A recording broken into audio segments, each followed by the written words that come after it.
Hoy quiero contarle una nueva historia. Una historia que muy pocos conocen. Desde siempre he sentido una especial inclinación por los personajes malditos y marginados. Personajes odiados, amados y discutidos. Colón es uno de ellos. El almirante se enfrentó a todo y a todos, pero muy pocos saben de su gran secreto. Sígame y se lo contaré.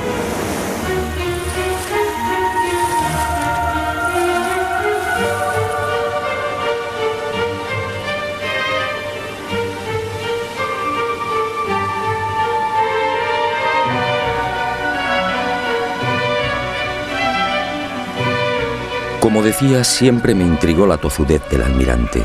Peleó con sabios y con reyes, y terminó venciendo.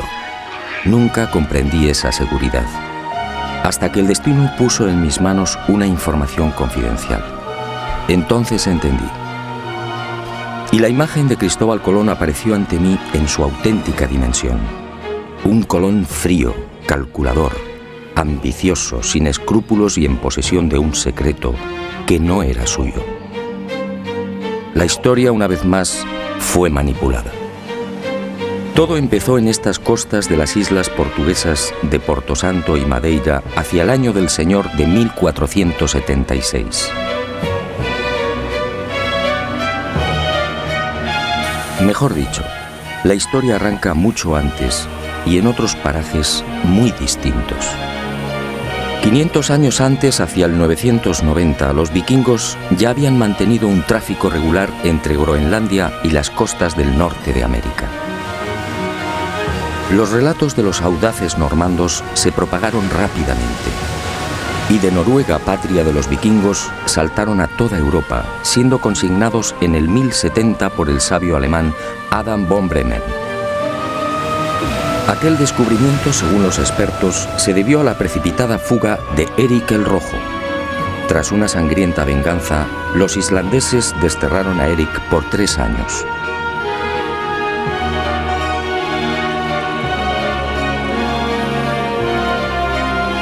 Y el Rojo se embarcó rumbo al oeste con su familia y un puñado de seguidores.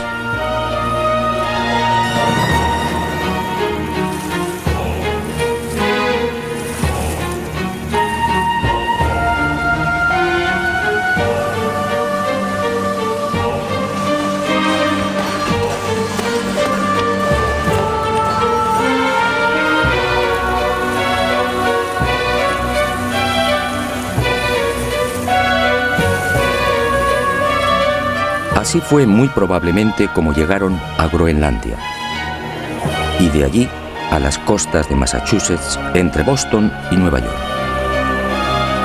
En 1311 otro audaz pueblo, el Mandinga, ubicado en las costas del África Occidental, se aventuró igualmente en el océano, y el rey Abubakari II, al frente de 2000 piraguas, tocó tierras americanas.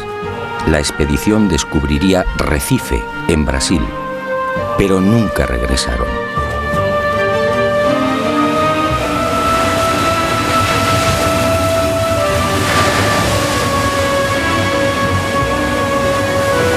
Mucho antes que vikingos y mandingas, otros pueblos supieron también de la existencia de América.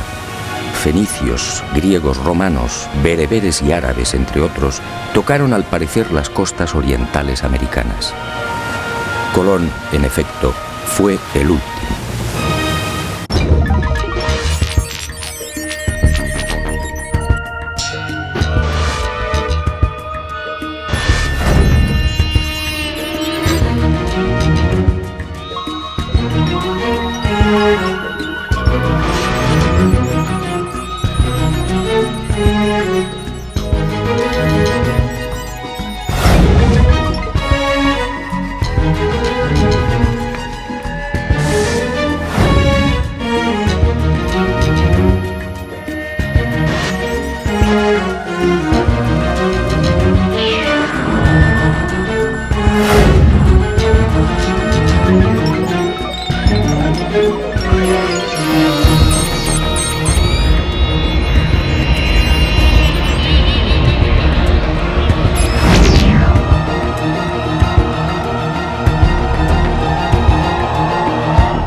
¿Árabes en América?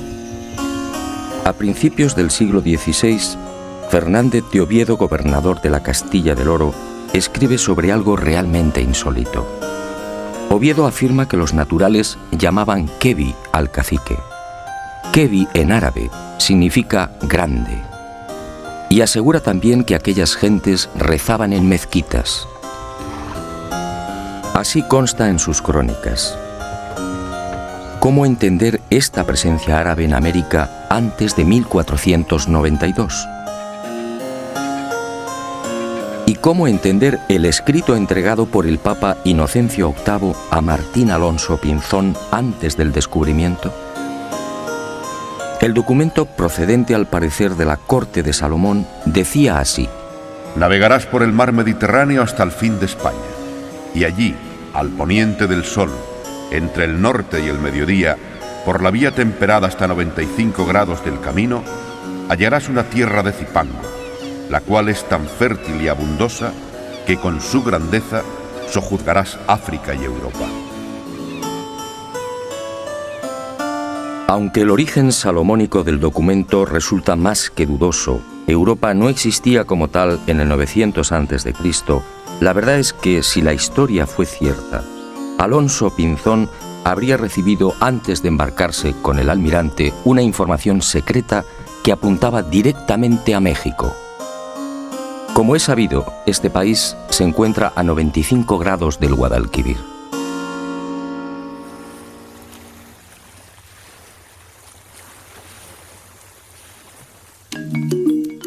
Pero más intrigante aún es la existencia de maíz en tierras del sur de España antes de 1492. Todo el mundo sabe que esta planta es oriunda de América. ¿Cómo explicar entonces lo escrito por Alonso de Palencia con motivo de los ataques de Enrique IV a la ciudad de Granada en 1456?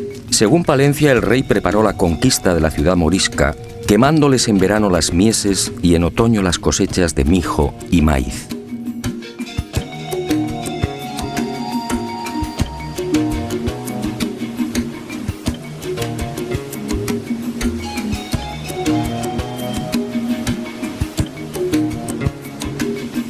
¿Y cómo explicar los aranceles de descarga registrados en los puertos de Barbate, Vejer, Conil y Chiclana, al sur de España, en los que años antes del descubrimiento se hace expresa mención de la manegueta, la guindilla que se cultivaba en Chiapas, en la actual Guayana Francesa y en Jamaica?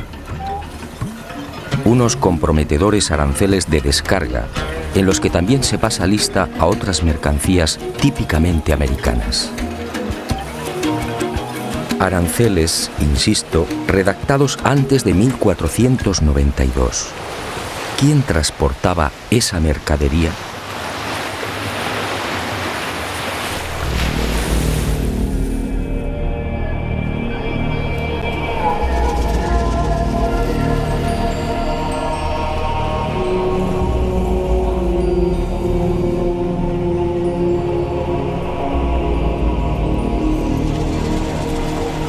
Es probable que el joven Cristóbal Colón llegase a tierras portuguesas hacia 1476, cuando contaba unos 25 años de edad.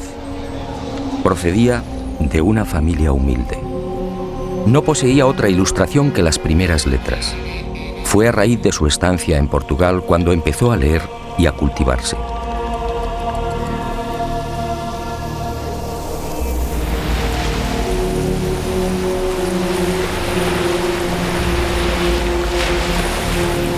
Y fue en Madeira donde entró en los negocios de compra de azúcar. En 1477 se casa con Felipa Moniz, instalándose en la isla de Porto Santo, muy próxima a Madeira. Aquí vive en la casa de su suegra. Aquí, según mis informaciones, arrancó la muy particular e ignorada historia del que llegaría a ser almirante de la mar Oceana. Una historia que Colón mantuvo en secreto. Aquí, Colón escucha de boca de marineros y pescadores una serie de extrañas y enigmáticas leyendas, unos relatos que encienden la mecha de su pasión por la mar.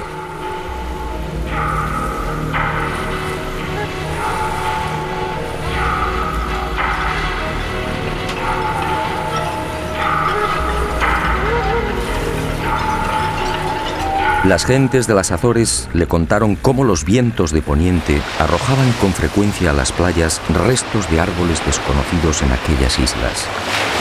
En una ocasión, la mar depositó en la isla de las Flores los cadáveres de 2 hombres de caras muy anchas y aspecto distinto al de los europeos y africanos.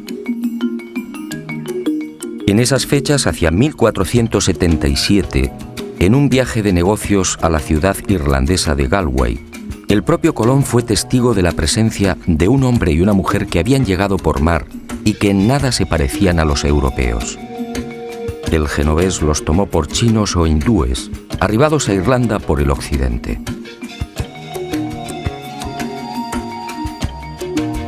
Estos avisos, decisivos diría yo, siguieron llegando a oídos de Colón. Los pescadores del Cabo de la Vela le pusieron igualmente al tanto de otra singular visión. No hacía mucho se habían cruzado con varias y enormes almadías. Todas disponían de casas de madera y eran gobernadas por gentes extrañas. Pedro Correa, su cuñado, multiplicaría el entusiasmo de Colón por el misterioso occidente con otra noticia de parecido corte. Él mismo había sido testigo de la aparición en las playas de Porto Santo de otro madero labrado y de unas cañas tan gruesas que, de nudo a nudo, podían contener 9 garrafas de vino. Unas cañas nunca vistas en Europa y África.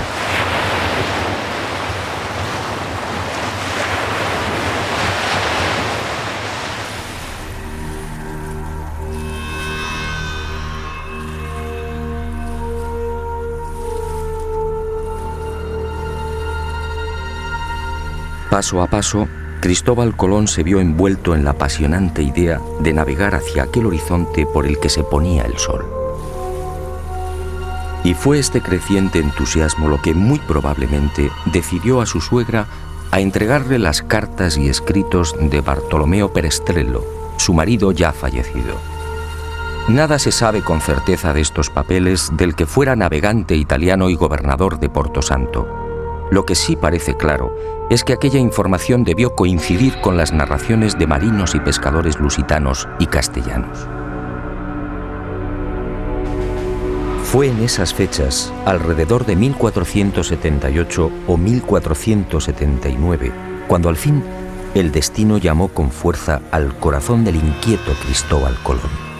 Y sucedió algo que cambiaría bruscamente el rumbo de su vida. Algo que muy pocos conocieron y conocen. Algo que se convertiría en su gran secreto y finalmente en su gran tragedia. En esos años, la mermada tripulación de una carabela casi desguazada arriba casualmente a las costas de Porto Santo. Son hombres enfermos y maltrechos. Un piloto y 4 o 5 tripulantes. Son castellanos, quizá portugueses, y uno tras otro van muriendo. Colón, compasivo, se hace cargo del piloto y lo aloja en su casa. Y así, el increíble destino pone en sus manos una historia fascinante que cierra el círculo. Quizá por agradecimiento, quizá porque sabe que la muerte le ronda, este piloto anónimo termina por narrar a Colón los detalles de su peripecia. Navegando desde las costas africanas, probablemente en la región del Golfo de Guinea, la carabela que transporta madera y alimentos se ve sorprendida por una furiosa tormenta. Y los poderosos vientos alisios la desvían de su inicial derrota, presumiblemente hacia la península ibérica o Inglaterra. Finalmente, la tripulación escapa del temporal y descubre con asombro que se encuentra en mitad de unas islas completamente desconocidas. Ellos no lo saben, pero los vientos los han empujado hasta el Caribe. Y durante 1 o 2 años, 1476 y 1477, estos hombres blancos navegan de isla en isla. Son bien acogidos por los naturales, se mezclan y conviven con ellos, llegan a construir un pequeño fortín, descubren oro, y el piloto va tomando notas de cuanto ve. registra perfiles, ensenadas y montes, calcula leguas y distancias, reseña marcas y referencias, hasta que un día aquel paraíso se convierte en un infierno. La tripulación, carente de defensas, contrae una dolencia tan peligrosa como desconocida. Ellos no pueden saberlo, pero las bellezas taínas les han contagiado la espirochaeta pálida, la temible sífilis. El mal alcanza su fase secundaria y los hombres blancos ven con impotencia cómo sus cuerpos se cubren de pústulas, y la fiebre y los dolores terminan postrándolos. Al ver cómo sus compañeros van muriendo inexorablemente, el piloto anónimo decide regresar. Y allí, cosas del destino, está Cristóbal Colón. Es posible que este retorno del piloto anónimo ocurriera hacia 1477 o 1478. El navegante muere y Colón hace suya toda la información suministrada por el desdichado prenauta. Dueño y señor de la oportunísima revelación, Colón se entusiasma definitivamente con la idea de alcanzar esas tierras ignoradas, utilizando para ello el camino de Occidente.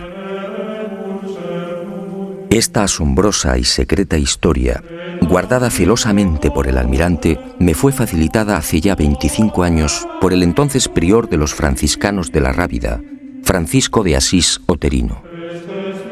Y fue él quien me aconsejó que consultase con los más destacados americanistas del momento. Un suceso que, según los cronistas de la época, terminaría filtrándose y propagándose, y en 1535 apareció por primera vez en letra impresa. Todo cuanto me reveló el prior de los franciscanos se vio ratificado con creces.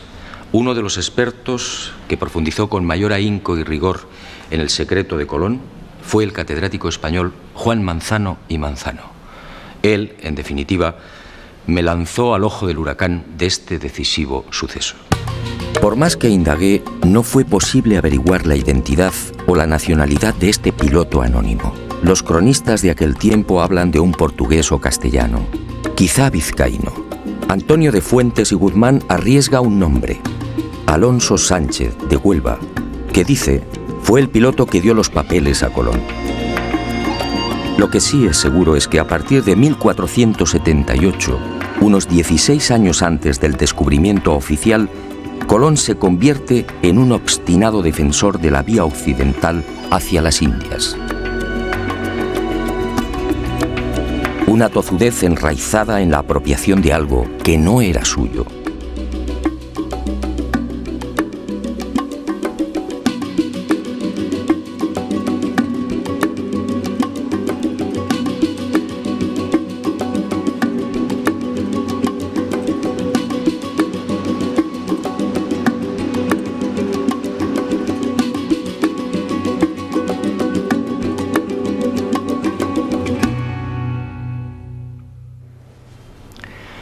A partir de esa información privilegiada, Colón se convierte en otro hombre. Ya no son sospechas, ahora lo sabe. Navegando por el mar tenebroso siempre hacia el oeste, encontrará nuevas y ricas tierras. Pero, ¿qué tierras eran esas? Y Colón emprendió una febril búsqueda, consultando los textos clásicos y los escritos de sus contemporáneos. Se sumergió impaciente en el Imago Mundi y en las páginas de la Historia Rerum. Estudió la Biblia, el Libro de los Reyes, la glosa ordinaria de Nicolás de Lira, Aristóteles, Isidoro, Marco Polo y un largo etcétera. Y en los márgenes de estos libros fue anotando reflexiones, dudas y certezas. Fueron tiempos difíciles y angustiosos. Hasta que un día el caprichoso pero sabio destino puso en sus manos una carta geográfica y unos documentos.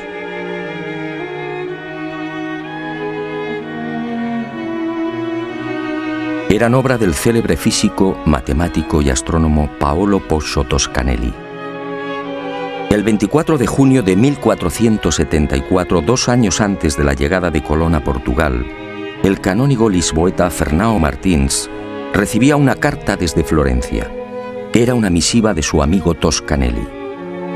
Meses atrás, durante la estancia de Martins en Italia, el canónigo tuvo oportunidad de cambiar impresiones con el sabio florentino sobre las navegaciones de sus compatriotas, los portugueses, por las costas africanas. Los lusitanos llevaban tiempo intentando alcanzar las regiones orientales de las Indias, donde al parecer se hallaban las famosas islas de la especiería. Y Toscanelli le anunció algo insólito. A las Indias se podía llegar por un rumbo distinto al que pretendían los portugueses. Bastaba cruzar el mar tenebroso, siempre hacia el oeste. Martins quedó impresionado. Expuso las revolucionarias ideas de Toscanelli al rey de Portugal y sin demora Alfonso V solicitó más detalles. Y ese 24 de junio de 1474 llegaba a Lisboa la mencionada carta de navegación y los documentos de Toscanelli, en los que aseguraba que navegando derecho por poniente está pintado el comienzo de las Indias. Unos reinos opulentos llamados Catai y Mangui, señoreados por un poderosísimo monarca llamado Gran Khan.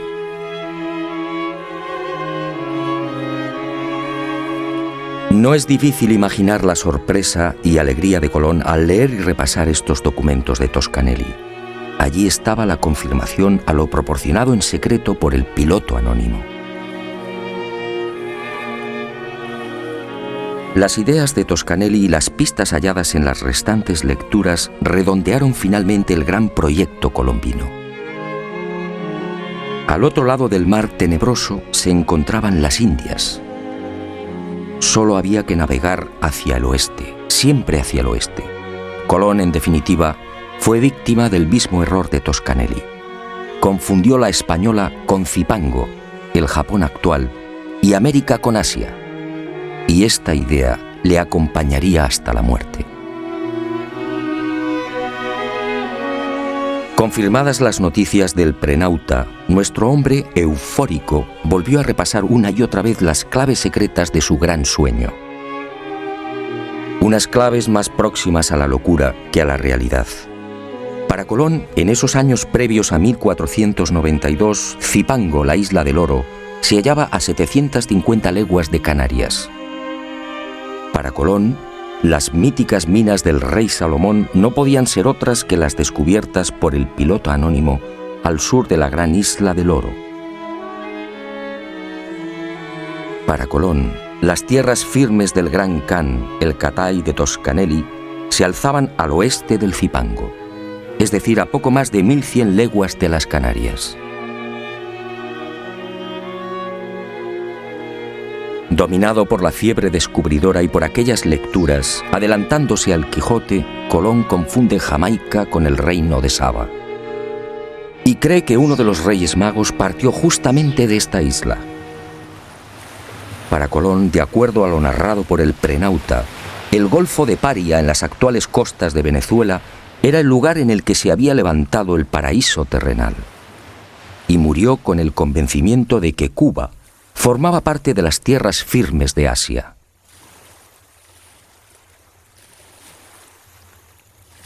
Y con el ambicioso proyecto descubridor perfectamente armado, Colón pasó a la acción. Sus primeros movimientos prudentemente lo llevaron hasta la región de Guinea. Pudo ser en 1482 o 1483. Quizá con la excusa de un viaje de negocios se embarca y recorre las aguas del Golfo africano. Pero su objetivo era otro. Colón, siempre minucioso, trata de verificar las informaciones del prenauta. Intenta comprobar in situ la dirección de los alisios y de las corrientes dominantes. El piloto anónimo estaba en lo cierto. Vientos y corrientes marinos empujan a los navíos hacia poniente. Y sin demora, Cristóbal Colón ofrece su sueño al rey portugués. Corría el año de 1484. De haber aceptado su propuesta, el futuro almirante de la mar Océana habría partido desde Cabo Verde en el mencionado Golfo de Guinea.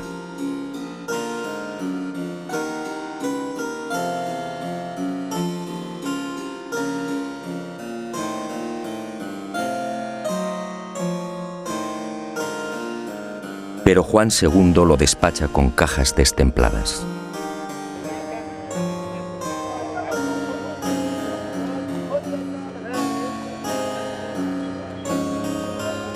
Colón desaparece y se traga la rabia. Lo que Colón no supo en esos momentos es que el rey, a sus espaldas, aconsejado por Ortiz de Calzadilla, obispo de Ceuta, de quien mucho se fiaba, resolvió mandar en secreto una carabela. Así lo cuenta Hernando, hijo de Cristóbal Colón. Pero la carabela, enviada con brevedad a las islas de Cabo Verde, no halló lo que dijera Colón. Y el proyecto colombino, como el de Toscanelli, fue olvidado por Juan II.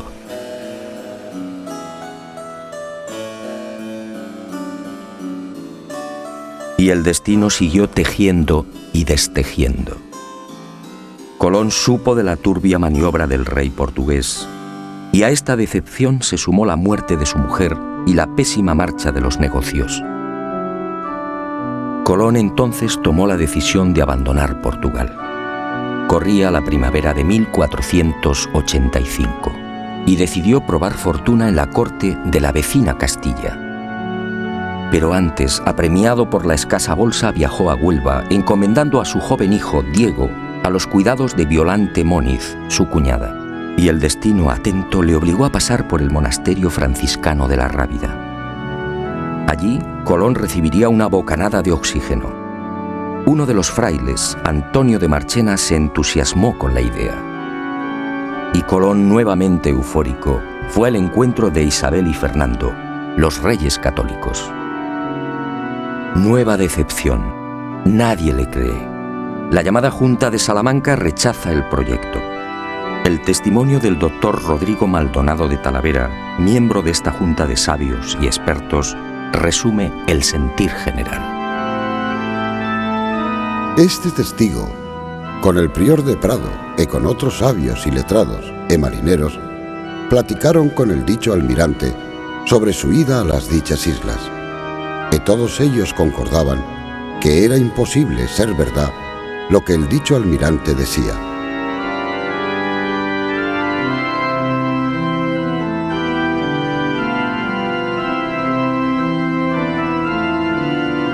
El segundo jarro de agua fría llegó en 1487. Y cuentan las crónicas que el futuro almirante no se rindió. Aquella vieja tozudez lo mantuvo alerta y firme. Pero las cosas no mejoraron. Y cuando todo parecía perdido, cuando el genovés pensaba ya en trasladar su proyecto al rey de Francia, algo cambió. Y estoy de acuerdo con la hipótesis de Juan Manzano y Manzano. Colón, forzado por las adversas circunstancias, no tuvo más remedio que desvelar parte de su secreto.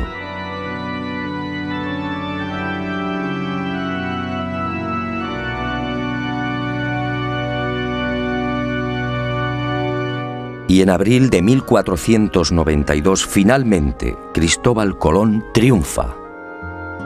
Concluida la conquista de Granada por los reyes católicos, los monarcas firman las llamadas Capitulaciones de Santa Fe. Un documento insólito, una aprobación del proyecto colombino con un encabezamiento muy elocuente. Las cosas suplicadas que vuesas altezas dan e otorgan a don Cristóbal de Colón en alguna satisfacción de lo que ha descubierto en las mares oceanas,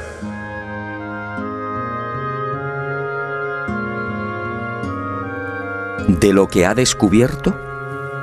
Estábamos en abril de 1492. La increíble concesión solo puede explicarse por lo ya mencionado. Colón tuvo que confesar parte de lo transmitido por el desdichado piloto anónimo. Pero obviamente silenció la fuente y mantuvo como suyo lo que era de otro. Pero hay más. En esos sospechosos documentos previos al gran viaje descubridor, los reyes católicos, al entrar en detalles, cometen 3 indiscreciones que confirman cuanto sostengo. Conceden a Colón los títulos de virrey y almirante y le otorgan 1/10 de cuanto se consiga en esas tierras incógnitas. En buena ley todo esto debería de haber llegado después. Y al proceder a la requisa de las necesarias naves, ordenan lo siguiente: para ir a ciertas partes de la mar Océana. Evidentemente los reyes católicos tenían una información privilegiada. El tercer desliz es mucho más elocuente. Al designar a Diego Rodríguez Prieto como el hombre que debía facilitar las carabelas, la ordenanza real fija su sueldo en 4 meses. Y me pregunto, ¿cómo sabían los reyes católicos la duración del viaje en aquel abril de 1492? Resulta muy sospechoso que solo se equivocaran en 2 semanas. Y llegó el gran viaje. Y con él, y con las siguientes singladuras, Cristóbal Colón terminaría descubriendo sus cartas. Unas cartas marcadas.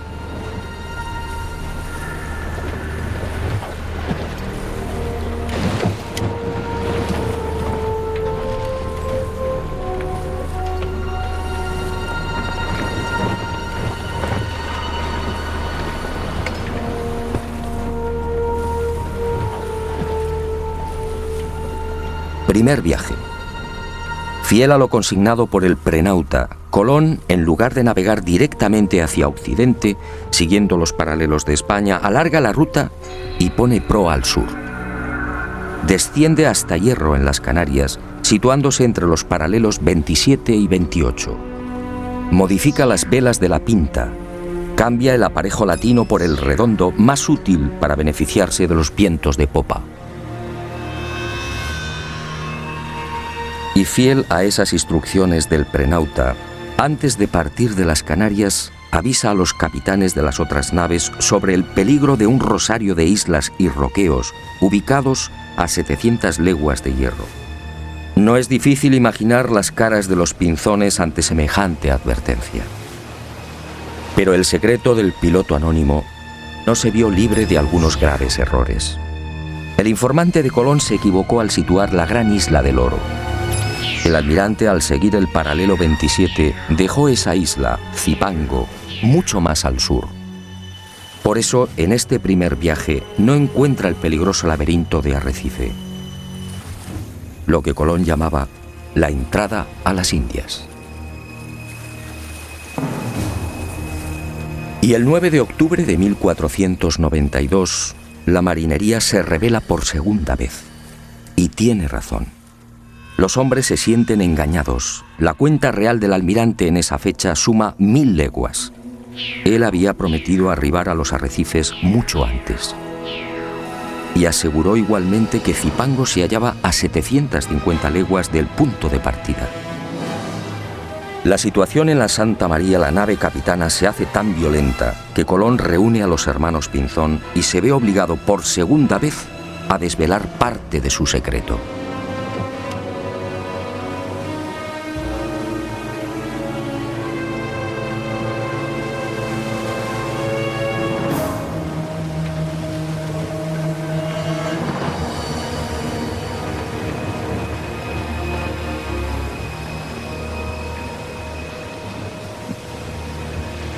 Colón consigue calmar los ánimos y recibe un último plazo de 3 días.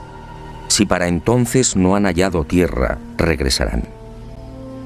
El 12 de octubre descubre Guanajaní, una pequeña isla del grupo de las Lucayas que Colón bautiza como San Salvador.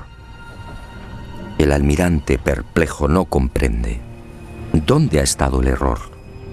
¿Por qué no han desembarcado en Zipango? Y sigue de isla en isla buscándola.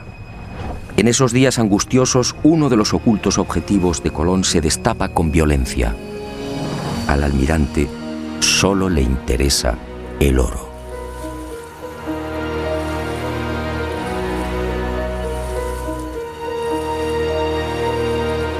Colón deja atrás la costa norte de Cuba y, siguiendo las orientaciones de los indios, navega hacia el este, obsesionado por las minas de oro de Zipango. Y el 12 de diciembre tiene lugar otro suceso que llena de admiración a los marinos de la Niña y de la Santa María. Al desembarcar en una ensenada que Colón denominó de la Concepción, en la actual Haití, varios de los exploradores aciertan a establecer contacto con un nutrido grupo de indios, y entre ellos varios hombres blancos. Hombres y mujeres jóvenes tan blancos, dicen, como los de España. Hombres y mujeres blancos entre los naturales caribeños.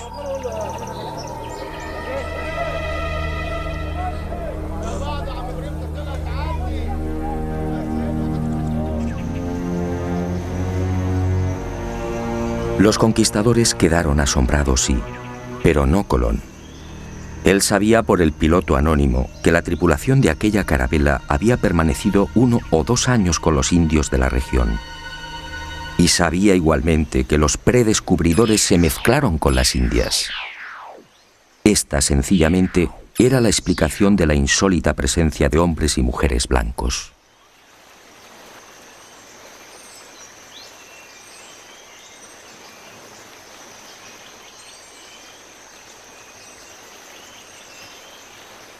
Y Colón por fin avista su gran objetivo. Era el 4 de enero de 1493.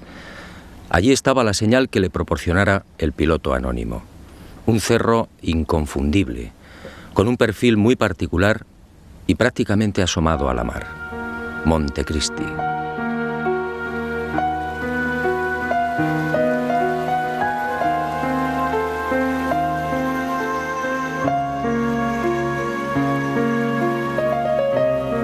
Y sin desembarcar, el almirante anuncia que allí está su ansiado Zipango. Allí, a escasas 20 leguas de la costa, se encuentran las ricas minas de oro. Y la marinería, perpleja, se rinde ante las supuestas dotes proféticas del almirante. ¿Dotes proféticas? Por supuesto que no. Y en marzo de 1494, en el segundo viaje, al descender a tierra y explorar el valle del Cibao, Colón vuelve a cubrirse de gloria ante sus atónitos hombres.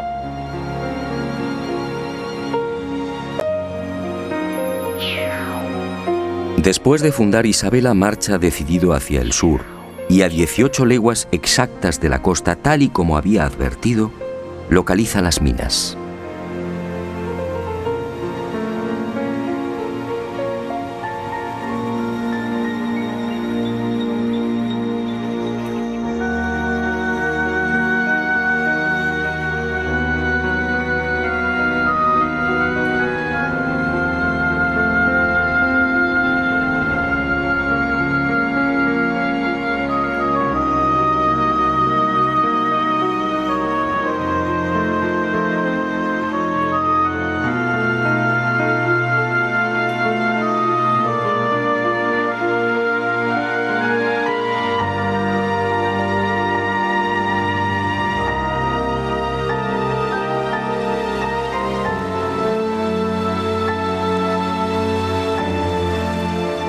Tal y como le anunciara el prenauta, aquí mismo, los expedicionarios encuentran un nido de paja con 3 balas de lombarda.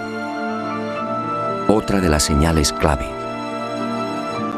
La viva y aplastante demostración del paso del piloto anónimo por la Española. Por supuesto, nadie se explica cómo han llegado las balas de piedra hasta el corazón del Zipango. Y Colón, satisfecho, guarda silencio.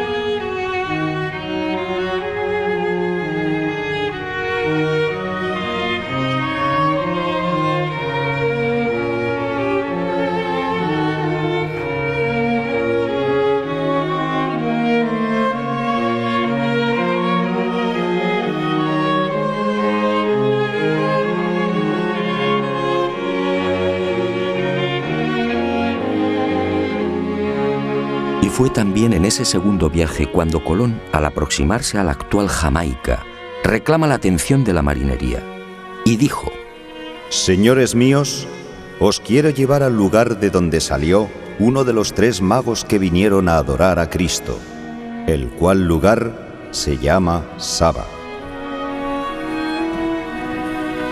Y cuando los españoles desembarcaron y preguntaron a los nativos, estos replicaron que la isla se llamaba Sobo. Entonces, el almirante explicó que Saba y Sobo eran la misma palabra, pero que los indios no la pronunciaban bien. El reino de Saba, otra de las obsesiones de Colón. Y todos, una vez más, se preguntaron, ¿cómo sabía el almirante el nombre de aquella isla sin haber puesto el pie en ella?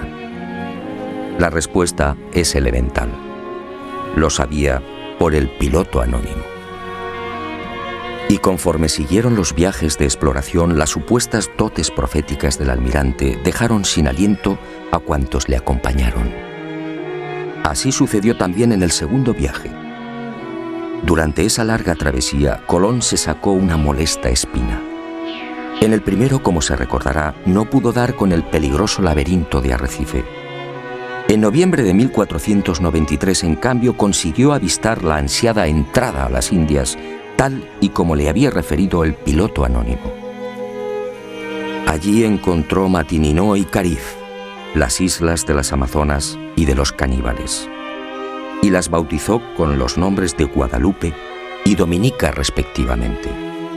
Y fue en Guadalupe donde se registró otro desconcertante suceso que, supongo, hizo sonreír maliciosamente a Colón. Los españoles, al penetrar en una de las aldeas, fueron a topar con dos objetos imposibles: un codaste y un cazuelo de hierro. El primero, la pieza recta y vertical que remata la nave por popa, nada tenía que ver con las canoas utilizadas por los indios. En cuanto al cazuelo, ¿qué pudieron pensar los españoles? Los naturales no conocían el uso del hierro, y el almirante, como digo, sonrió para sus adentros. Aquellas piezas solo podían tener un origen, el que usted y yo estamos pensando: el prenauta. Colón, prisionero de la vanidad, debió disfrutar lo suyo con estos hallazgos y profecías. En ese segundo viaje, después del alarde desplegado frente a las supuestas costas del reino de Saba, el almirante repetiría la hazaña. Ocurrió cuando navegaba al sur de la Española. A cosa de 7 u 8 leguas de tierra fueron a divisar un montículo.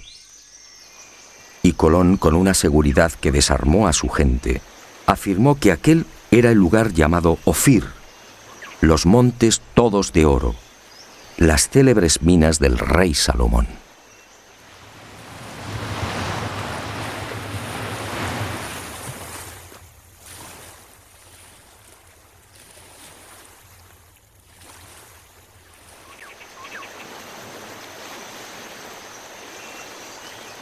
Después, las imaginarias minas del rey Salomón serían explotadas por los conquistadores, y el lugar fue bautizado como San Cristóbal.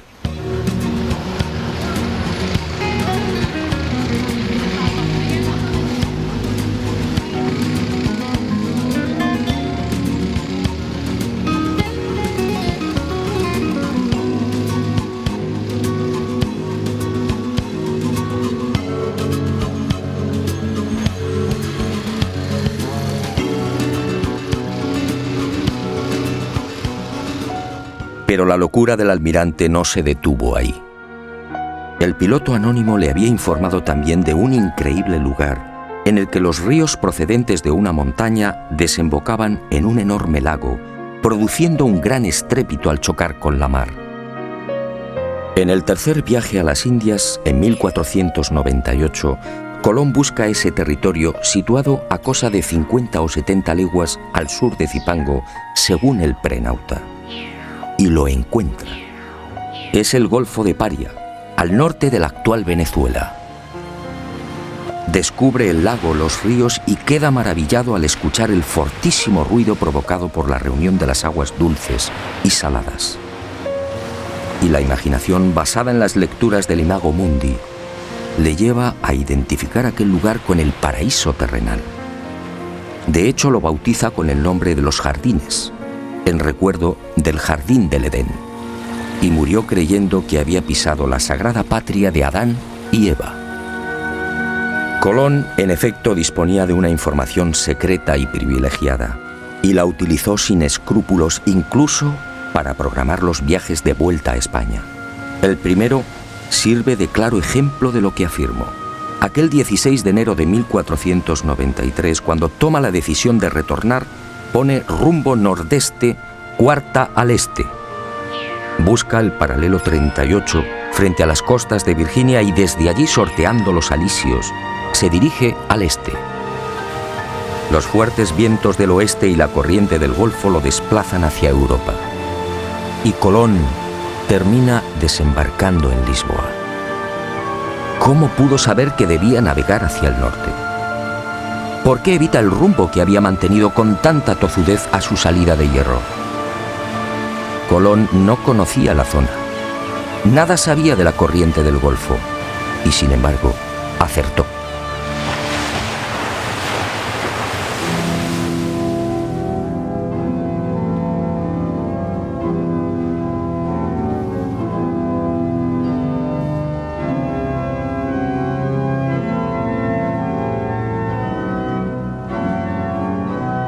Pero Colón cometió un gran error. Hizo suyo un secreto que no le pertenecía. Ignoró al piloto anónimo y se quedó con toda la gloria. Y el destino implacable pasó factura. En la primavera de 1499 el virrey almirante es encadenado y devuelto a la corte de Castilla, y sus privilegios desaparecen. Poco después, el 20 de mayo de 1506, muere en Valladolid, y muere olvidado y en la ruina.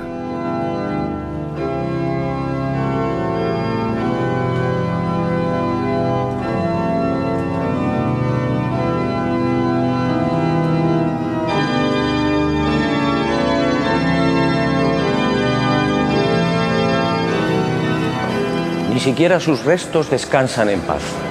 En realidad, nadie conoce su paradero con exactitud.